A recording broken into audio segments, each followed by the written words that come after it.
My name is Dennis Jean-Jacques from Chatham, New Jersey.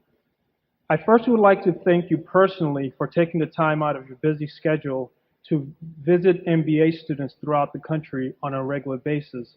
In fact, I consider your visit to the Harvard Business School campus many years ago my personal rational awakening. My question is in regard to Dun and Bradstreet. Many academics would argue that two of the many factors that determine a firm's sustainable competitive advantage are the threat of new entrants through imitation and the threat of substitution through technological advances such as the internet and things of that nature. My question is, how deep is the moat around Moody's and the operating company?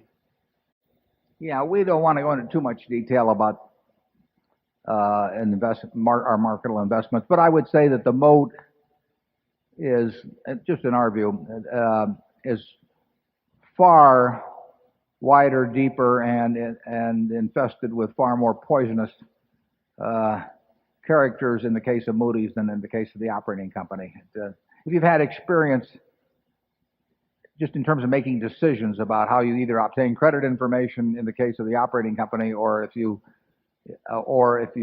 want to obtain ratings on securities or something, I think you'd conclude that Moody's is a much stronger franchise than the operating company. Doesn't mean the operating company can't turn out to be a better business. It might have more upside under certain circumstances too. But if you're really thinking of, what bad can happen to you, I think that you would regard Moody's as a considerably stronger franchise than the operating company. Charlie? Well, I certainly agree. The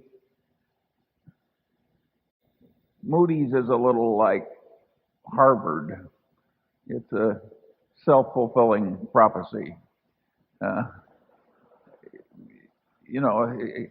hate to think of how much you could mismanage Harvard now and still have it work out pretty well.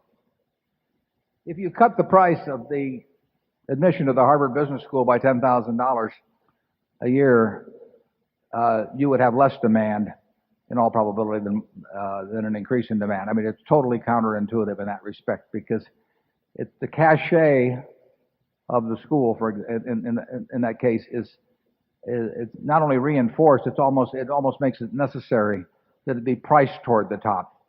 So you can throw away the demand and supply curves that they teach you in Economics 101 on something like that. I have a little fun with when I attend business schools, because I ask them, what the definition of a wonderful business is, and we go through all this stuff, and then I say, I tell them that really the best business I've seen is the Harvard Business School or the Stanford Business School, because the more they increase the price, the more people want to get in, and the more people think the product is worth. And that is a marvelous position to be in.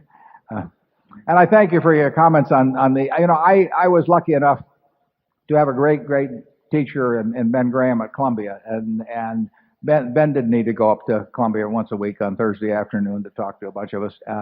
So I really feel I enjoy sort of passing that along. I haven't had any original ideas in this field at all, but I had a terrific teacher, and it's fun to talk to students. If you talk to a bunch of guys my age, nothing happens. I mean, they just want to be entertained. But they want predictions always and that sort of thing. So I don't do any of that at all. I'd rather talk to students, and I thank you for coming. Let's go to number 3.